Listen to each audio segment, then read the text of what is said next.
Hey guys, Tom61, and today we have a review of an old premium ship that has recently come into my collection, the Poltava. Now, through the grace of wargaming, I was doing the treasure hunt, and in one of the Santa crates, this is what it gave to me. It gave me the Poltava. And I'd literally been streaming last Friday, and someone was like, "What are your thoughts on the Poltava?" And I was like, "I have no idea because I don't own it." Then literally the next day, I ended up owning the Poltava. So to that one person who's like, "What do you think of the Poltava?" This review is for you. Also, this review kind of goes over it because when the Poltava initially came out, at least for the CCs that did the review on her, armor view wasn't in the game. So we're going to go ahead and take a look at the armor. We're going to take a look at the stats. We're going to talk the loadout. We're going to talk the commander. We'll do all of that, give the stats, then we'll go through a game and I'll give my thoughts about the Poltava. So with all of that said, let us now get into the stats. So Poltava, of course, she is a Russian tier 6 premium battleship. She has 59,100 hit points with an armor thickness between 16 and 425 millimeters. Let's go ahead and take a look at that armor view now. So I think the biggest thing you can see is she is covered by two main types of armor. The green, well, that's going to be 25 millimeter armor, kind of what you would expect for tier 6 battleships, meaning it won't be able to stand up to 16-inch guns. However, it does have an icebreaker hull, so if you look along that lower strip right there, that is 200 millimeter armor. That thickness is carried all the way around on the side, so if you can get someone to shoot the side and you're able to angle it in correctly, you can be a bit more survivable than you would expect. The other key kind of armor number you need to be aware of is going to be that deck armor. It's going to be 25 millimeters as well, meaning still those 16-inch guns can get through your deck armor, but you'll do pretty well against smaller caliber shells coming in.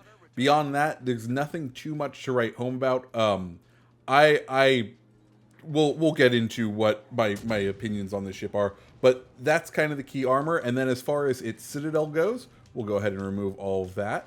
We can see that it is that typical Russian citadel that sits just above the waterline, and if you're able to get hit, or if you go ahead and give too much side, you will get absolutely deleted. It's that usual, very much Russian theme as far as a citadel goes. As far as the torpedo reduction, you're looking at a 33% torpedo reduction. Main battery, you have three-barreled 356 millimeter guns with a firing range of 15.9 kilometers. Reload time, 28 seconds, giving you a shells per minute of 19 rounds per minute. 180 time on those guns, 45 seconds with an HE damage of 5,300, giving you a DPM with HE of 102,214.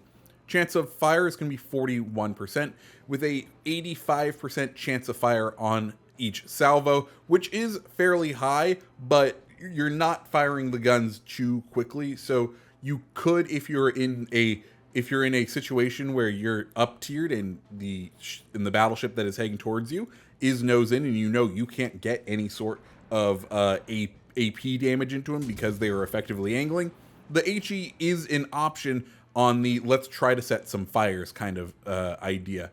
AP damage, 11,250 per shell, with a DPM of 216,964. Secondaries, well, it has 8 two-barreled 100 millimeter cannons with a 4.7 kilometer range and a 5-second reload time. Those guns are going to do 1,900 damage if they hit, with an 8% chance to set fire.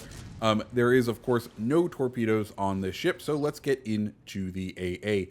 AA range is going to be 5.2 kilometers with a minimum damage of 98 damage per second and a max of 218. Max speed of the vessel, 29 knots with a turning radius of 1,000 meters, a full kilometer to turn this baby around, which is just mighty impressive as far as just weird facts that it takes a full kilometer for this thing to turn around. It doesn't feel like it's that long, but apparently it is. Rudder shift time, 14.8 seconds. Concealment of the vessel, detectability by sea is going to be 13.6 kilometer, detectability by air, 11.4 kilometers, and detectability while in smoke is going to be 12.4. Next, let's go ahead and talk the commander of the vessel. We're going to be using Lev Galler. He's my kind of go-to accuracy commander for the Russian vessels, and he's kind of the one who I go to for most everything when I need to deal with a Russian battleship. Inspirations I'm running is going to be Scharnhorst and Celiac. Celiac is going to boost that AP gun damage, which you will be firing a lot of in this ship, and Scharnhorst is going to help with dispersion.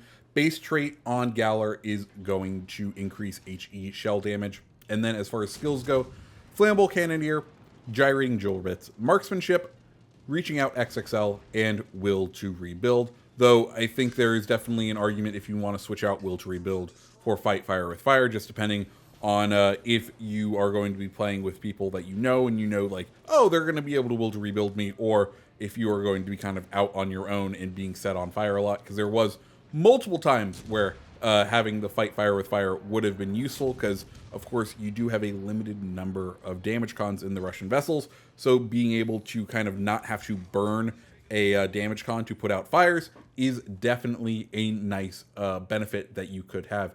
As far as mod slots, well, in the first mod we are running Aiming System Mod 1. That's going to tighten up that dispersion. You know Aiming System Mod 1. It's what you pretty much run all the time. Next, we are running Steering Gears Mod 2.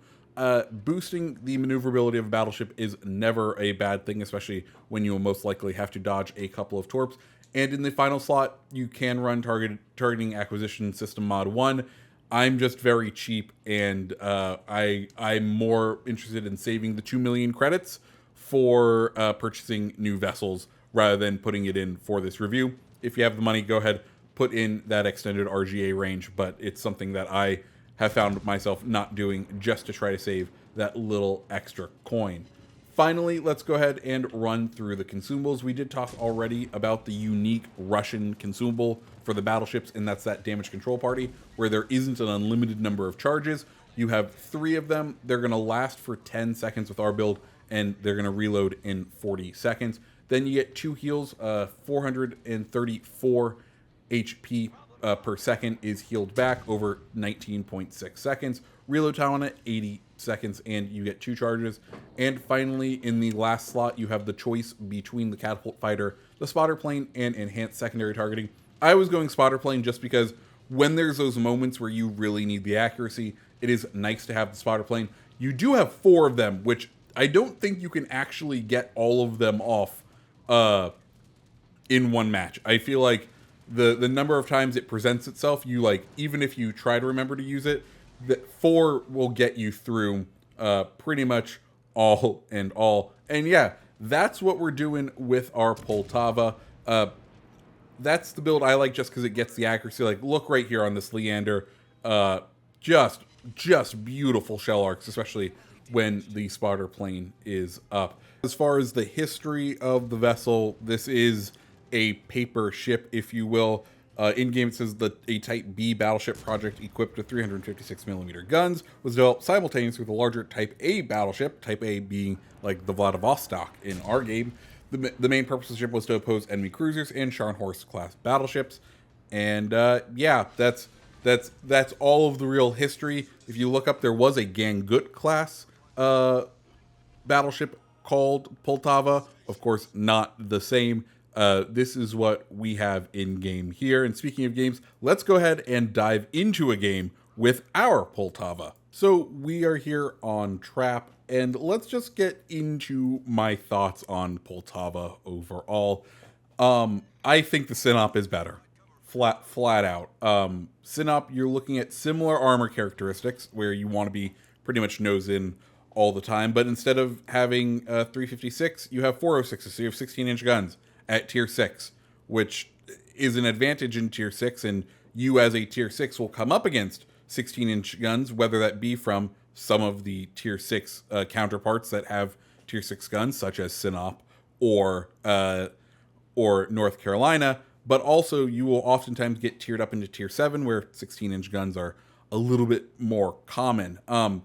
As far as what this ship does well, it is fairly maneuverable and quick for a battleship. I know I'm surprised to say that myself, especially with the 1,000-meter turning radius, i.e. a full kilometer, but it does kind of maneuver quicker than I was expecting, which I did really like. What Poltava does good is it punishes mistakes of enemies very, very well. And it lets you get into those positions where maybe people aren't really expecting you to be. It lets you get off those shots that you might not expect to do, and to do them very accurately and pretty quickly, because the Russian shell characteristics of a very flat firing arc means you can hit shots and be places where people might not expect. Like, look at this opening salvo on a Nelson. He's right on behind the island, and we're gonna go ahead and touch him for 2 citadels. We don't get to see how much that damage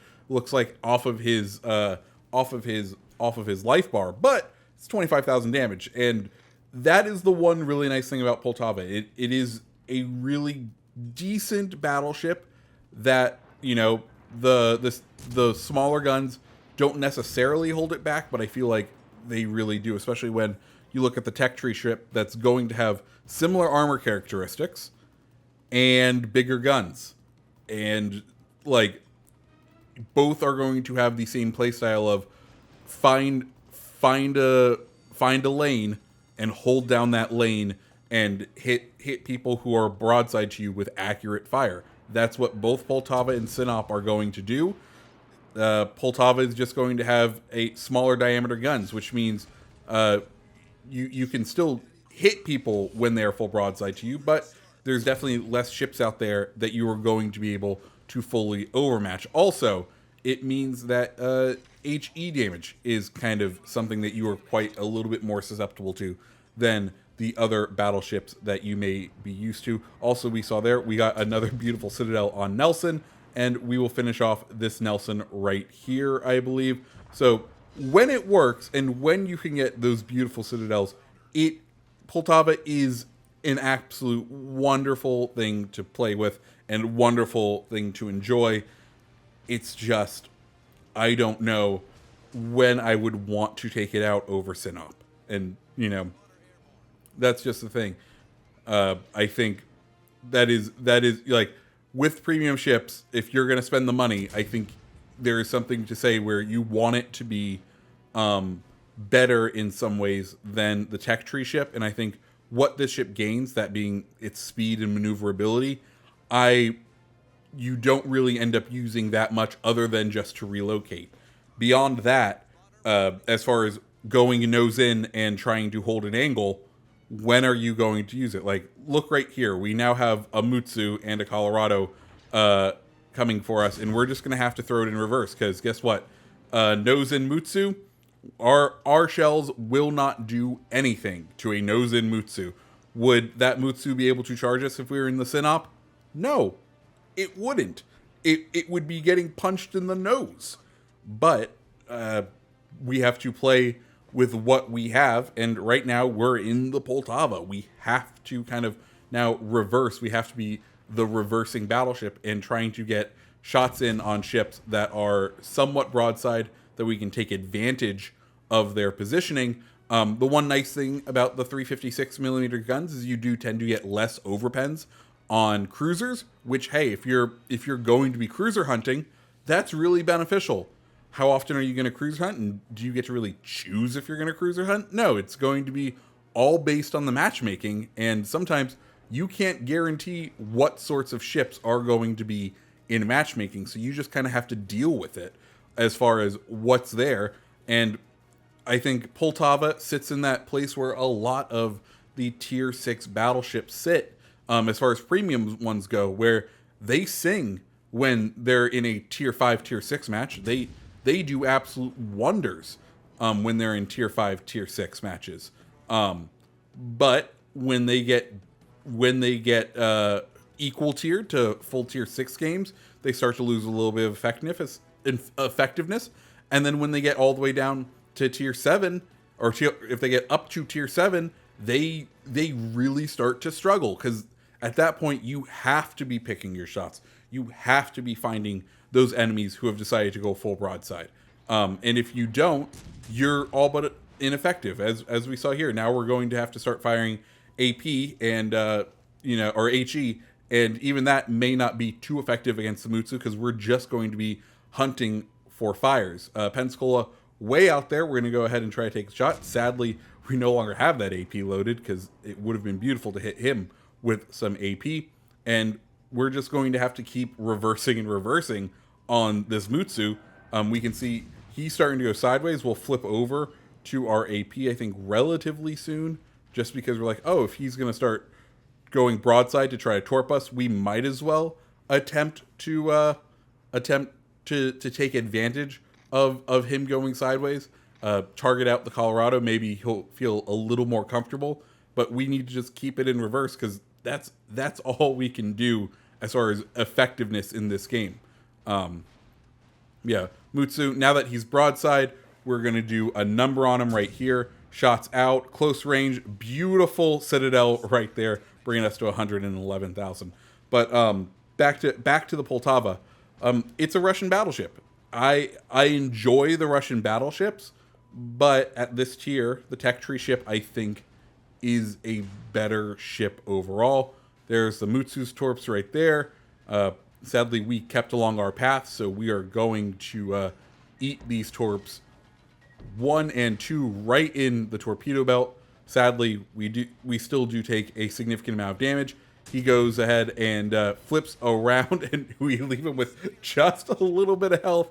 So we need to get that tail gun out and hopefully be able to use it to sink him before he brings us down. We are out of our heals. The heals on the ship, not too effective. I think they don't really heal a ton of health back. Will to rebuild is the go-to. Like I said, I think you could switch it out between the starting the fight fire with fire, but I kind of tended to run towards the having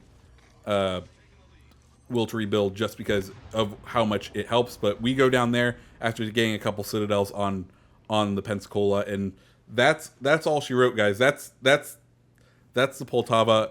Decent ship. I'm happy I got it in a crate. I would not be happy with it if I had just spent my hard-earned money with it. But yeah, guys, that's Poltava. Let me know what you guys think. Let me know down in the comments below. And as always, guys, I hope you have a great rest of your day. See ya.